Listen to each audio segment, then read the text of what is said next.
L'avait gardé dans son comptoir. Le percepteur l'a conservé dans son tiroir.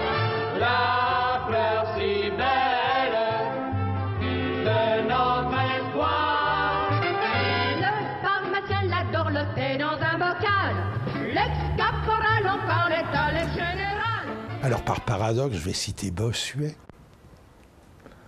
son fameux sermon sur l'espérance, qu'il interprète comme une passion de la jeunesse, irrépressible, et qui, évidemment, comme toute passion, est à contrôler, à condamner. Un très beau sermon sur l'espérance, ça m'avait frappé. Alors, les phrases de Bossuet, il faut se les faire, mais l'inspiration était intéressante. Et oui, alors l'espoir, Malraux, c'est bien sûr l'espoir. Ben oui, c'est quand on pense d'abord qu'il y a un futur encore possible. Et un futur qui n'est pas obligatoirement catastrophique, apocalyptique, mais qui n'est pas non plus garanti. Sinon, ça serait la certitude du bonheur. Non, c'est l'espoir. Donc, c'est une attitude que j'aime bien parce qu'elle n'est pas illusoire. On sait que le futur ne sera pas obligatoirement bon. Il peut être bon. Et deux, ça invite aussi implicitement à lutter pour qu'il soit le meilleur possible. Bon. Au risque d'ailleurs de se tromper sur les moyens.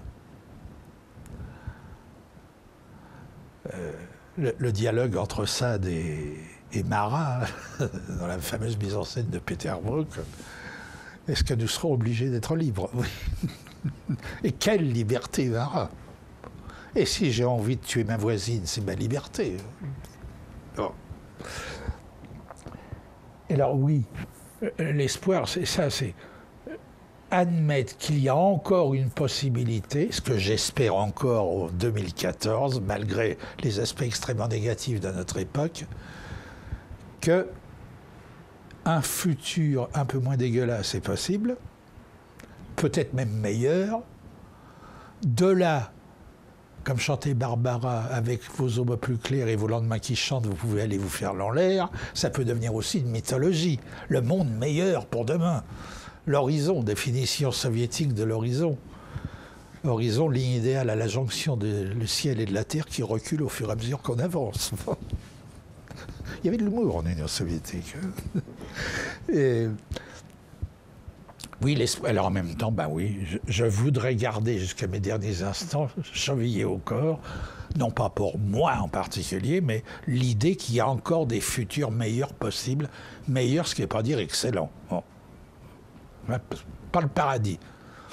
Donc là aussi, autre détour vers Dieu, cette vision un peu manichéenne que l'Église catholique a proposée entre le purgatoire, l'enfer, le mal absolu, la béatitude. Qu'est-ce qu'on doit s'emmerder dans le paradis des catholiques? Mais bon, mais ça c'est le mauvais humour de ma part. Mais l'espérance dans l'au-delà, oui. Mais en même temps, cette anxiété vitale qui fait que notre vouloir vivre, propre à tous les êtres vivants, nous pousse à continuer à exister, et comme en plus nous sommes dotés d'une conscience, essayer de vouloir exister avec une espérance que ça en vaille la peine. Sinon, on se suicide, effectivement. Et alors, en même temps, ben oui, je me souviens, après 68, il y avait un petit bouquin qui était sorti, Savoir-faire du suicide, qui a été interdit d'ailleurs. C'était un des aspects de l'après-68, ça, les démarches suicidaires. Et j'ai connu des copains ou des copines qui, à l'époque, étaient en démarche suicidaire. Soit tentant de se suicider, soit se suicider à l'alcool ou à la sexualité. C'était déjà l'annonce du no future. Alors c'était quelques cas isolés, mais quand même symptomatiques. Après les grandes espérances de mai 68, le pompidolisme, Marcellin,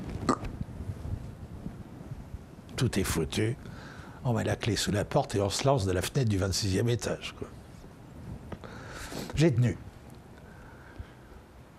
J'ai tenu, mais je ne jetterai pas la pierre à ceux qui n'ont pas tenu. Je comprends que certains puissent être désespérés, sans espoir. À mon avis, c'était quand même un abus intellectuel. Et pouvait-il être sûr qu'il n'y avait aucun espoir? Et pouvait être sûr, leur dire qu'il y en avait un quand même. Oui, au fond, ce qui m'a fait tenir, c'est l'espoir de l'espérance. Ah, il y aura bien un moment quand même où je vais croire à quelque chose. Je vais pouvoir m'engager dans quelque chose. Ne serait-ce qu'un amour, une amitié, un copinage, ça vaut le coup. Sauf qu'à l'âge que j'ai, comme je viens d'être opéré de la prostate, tout ça, comme m'a dit le Toubib, votre libido va en souffrir. Tu bénéficies de mes derniers restes.